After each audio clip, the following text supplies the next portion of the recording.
All right, everyone, we'd like to welcome Scottie Scheffler to the Media Center here at the FedEx St. Jude Championship.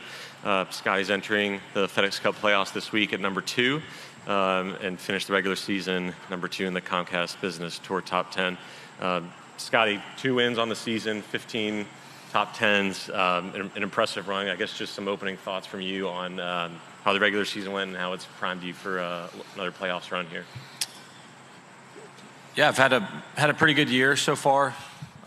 Very proud of the consistency that I've had throughout the year, and I'm excited for the playoffs. Feel like my game's in a really good spot, and yeah, ready to go. And we were just saying you have 2 weeks off entering the playoffs. How was that break for you? And I guess what, if anything, were you really focused on game-wise to get you ready for this 3-week stretch? I mean, focused on rest, I would say, most importantly. After the major season that we had and having all the elevated events, and with me playing good golf, being in contention a lot of the weeks and having some decent chances to win, definitely wears on you mentally. And so I was pretty tired after the Open, so just took a nice, good 8 days off where I didn't touch a club. Just took pure rest and started practicing the beginning of last week to get ready for this week. And yeah, perfect.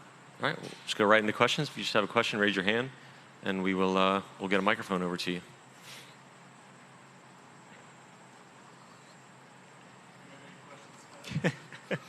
Yeah, what do you guys want to talk about? We'll start with, we'll start with Mitchell right here. Hey, Scottie. Pearson Coody gave you a shout out last week during his tour-bound press conference as he got declared tour-bound on the Corner Ferry Tour. He said he's been trying to emulate you this year and be finished number 1 on the points list. So what's it mean to you to hear that, and what's it like for Pearson to look up to you already, as you're such a young player still? What's it like to have someone look up to you on the Corner Ferry Tour, and what do you remember about Pearson's game?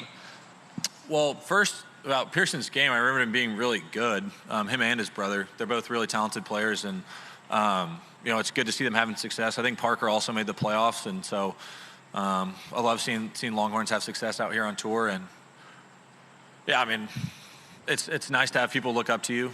I don't really know what I would be doing to receive something like that, but I'll try and keep doing my best, and hopefully I won't make too many mistakes. But yeah, I mean, I feel like the Texas Longhorn family out here on tour is pretty tight, and Jordan was one of those guys that I also look up to when I was growing up, and he was always a little bit ahead of me in terms of age and kind of golf development. And when I got out here on tour, he was a really good guy for me to be able to bounce stuff off of, and it's been kind of the same thing, just open door policy with those guys, both the Coodys and Cole.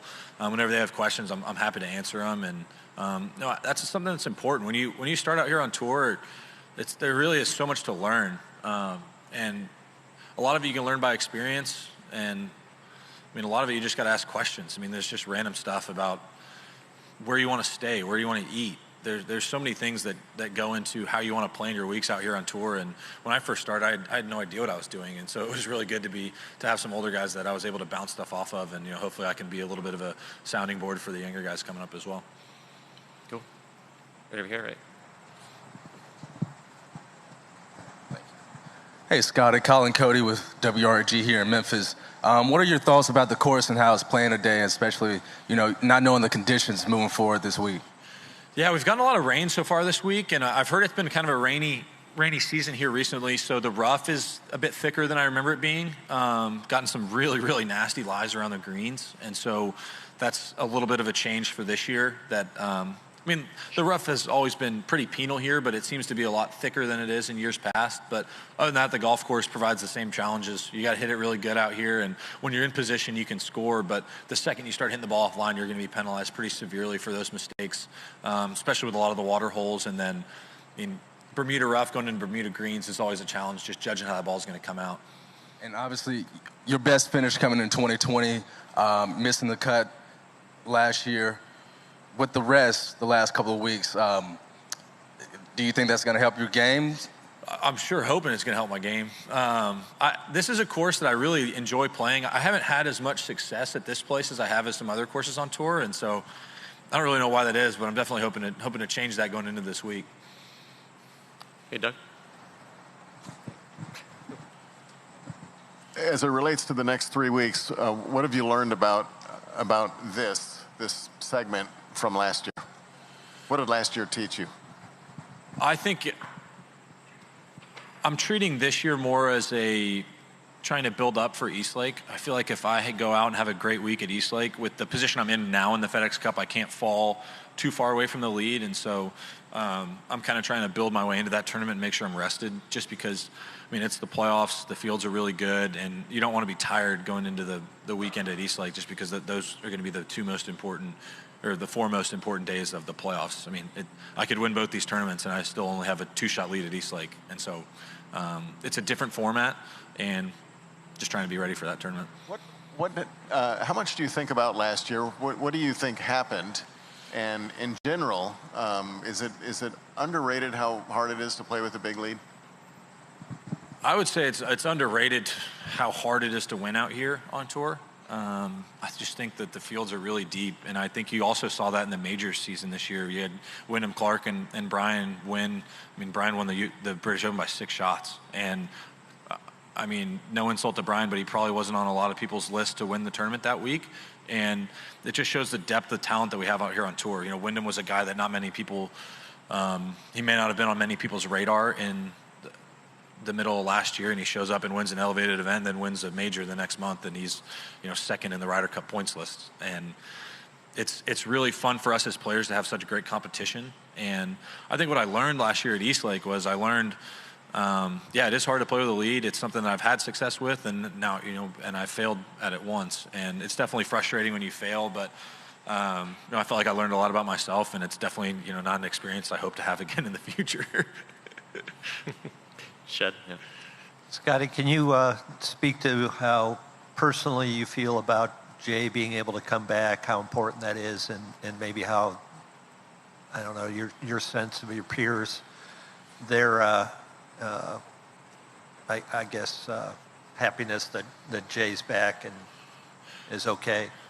Yeah, so, I mean, I went to the player meeting yesterday, and I realized I hadn't seen Jay in quite a bit of time. So, yeah, it's definitely good to have him back. I think the tour's got a long way to go. But it's always nice having Jay back in person. You know, guys, when they want to, can have face-to-face time with him. He's always available, and, you know, he's doing the best that he can to make sure that he's getting as much player input as possible. Did you have any sense that, you know, that he might not come back, that you know, what he was dealing with was... I mean, I don't think anybody knows what he's been dealing with at home. So, you know, as a person, we're just glad to see him back out here doing what he loves to do. And, you know, hopefully he'll be doing that for a long time. Yeah. Hey, I'm just going to go right over here. Oh.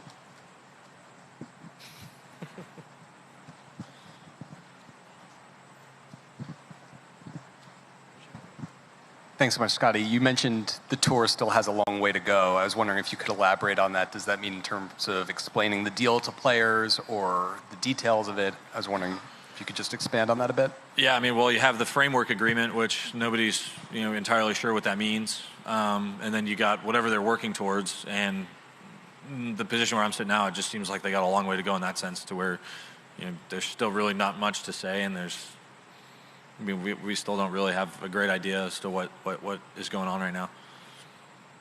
Yeah.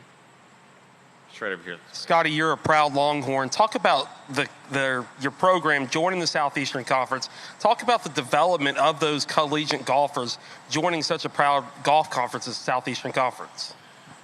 Yeah, I feel like at the University of Texas, like I kind of talked a little bit about it earlier, it's a tight family out here. When I first came out on tour, there was a lot of guys that I knew from either when I was being recruited or from when I was on the team, and I have great relationships with all the guys that have graduated from University of Texas, and yeah, it should be a fun experience for the guys. I mean, it'll be fun for football, it'll be fun for basketball. It's exciting for me as a fan to be able to have that, and then any competition is good competition in golf. And you know, Texas and Oklahoma have both been great golf schools, I think, for a good bit of time, and we'll be joining in a lot of other great programs there in the SEC. Okay, just gonna go right over here. Hey, Scottie, Matt and Field with Action News 5 here in Memphis. How do you compare? You've won one major. How do you compare the motivation to win the FedEx Cup playoffs compared to, I guess, the other 3 majors that you haven't won? Does it drive you in the same way? Yeah, I mean, I want to win as many tournaments as I possibly can. I mean, the majors obviously hold a pretty special place in the game, so they're a bit different. But as far as everything else goes, I mean, I want to win every tournament I teed up in. I didn't come here to Memphis to finish 20th and be ecstatic with it. You know what I mean? You play, practice, and prepare to go out and try and win golf tournaments. And that's what's really the fun part. When you get in the heat of the battle and you're able to succeed, that moment of joy you feel on the 18th green after accomplishing that feat is really special. And sadly in this game, it just doesn't last very long because you teed up again the next week most times. So yeah, I'm excited to get another crack at the playoffs. I'm obviously not ecstatic with the way last year finished. I feel like last year was a year in which I should have won the FedEx Cup and I didn't. And, this year is a year where we've had a lot of guys having really good seasons. John had a great run at the beginning of the year. I've been consistent most of the year, and Rory's popped up on leaderboards here and there and won a few times. And so we got a lot of guys out here that are playing well, and it should be an exciting finish to the year. All right, we should have time for a couple more. Just right here, and then Sean. Hey, Scottie. With the playoff criteria for this week going from 125 to 70, has there been any reaction from you or other players regarding some of those big names that aren't here this week, as well as the changes to the playoff format? So you're asking for like a reaction? Yeah, has there been any just different feeling this week with some of those guys not here, as well as the field going from 125 to 70 this year? I'd say it's a little different with it only being 70. I think it would be more rewarding for the guys that have played the best throughout the year. With the changes to the point system, or I guess not changes, with the way the point system is, with there being, I think, 2,000 points for a win this week, it gives a little bit more of a reward to the guys that have played the most consistent golf over the year. But it is strange with there only being 70 guys making the playoffs, so we'll see how it pans out. I mean, the FedEx Cup has changed so much since it came into a part of our tour. And, it's a fun way to finish off the year. It's exciting for us, and, it's the season-long race. And so, yeah, we'll see how it shakes out. All right, guys, just right about here to Jonathan. Hey, Scottie. I saw you working with a new putter yesterday. What's the experience been like working with it over the last couple of days, and anything in particular that you like about it? So the guys at TaylorMade have done a lot of work for me with the putter. I've always liked the visual of that spider putter, but I really just did not like the feel. That's something we discussed, kind of the feel and I've always struggled with putters that have a lot of weight kind of in the backside of it, and this one's a bit different than a lot of the spiders that they made, and the weight's more in the front, so it has the feel of a blade putter that I like, but it also has a lot of that visual on the top where it's easier for me to line up. It feels like at times this year I've hit a lot of good putts that have gone right up to the edge and not gone in, and maybe it could be my alignment. If your alignment's a half inch off, the ball lips out instead of going in the middle, or lips out instead of lips in. The margins in this game are so small, and so it's something that I feel really comfortable with where the balance point is on this putter, and I'm excited to try it out this week.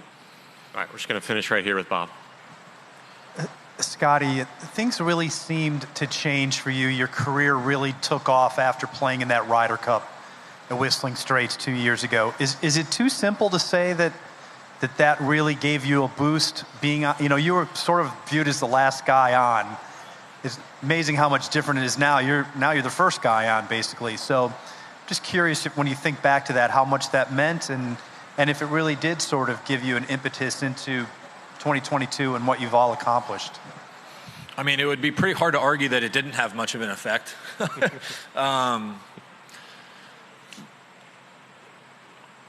I would say that it definitely had an extreme impact on my career. I mean, I would say that the Ryder Cup is the most pressure that I've ever felt as a golfer. Some of my buddies, we were at the lake last weekend, and some of my buddies were asking me about the Ryder Cup and if it really was that intense. And I was like, when I stepped up on the first tee in the first match, I literally could not feel my arms. And I've been really nervous before, and I was really nervous at the Masters, but I could still feel my arms. When I teed up at the Ryder Cup, literally could not feel my arms. And so a lot of different things go into that kind of catapulting me. One of them being having the vote of the guys on the team. There's a lot of guys in that team room that wanted me to be on that team, and when you get that vote of confidence from your peers is something that really means a lot to me. Just having that belief, and it wasn't like I was friends with the captain and he picked me to be on that team. I had a lot of the guys on that team that believed in me as a player and thought I had the talent to be on that team, and I went out there and I played like I deserved to be on that team. And so having their vote was really important. And then in terms of being in that extreme pressure, it's different preparing to be in that pressure. It's different when you go home and you're like, okay, this is exactly how I feel under the most extreme pressure I can be under. And now I go back knowing exactly what I feel like, and I can imagine myself being in that scenario, and I know what the feels are, and now I can go back and prepare for them. And it's definitely something that has had an extreme impact on my career, being able to play in that tournament and play well. All right. Scottie, thank you for the time. Best of luck this week. All right, thanks, y'all.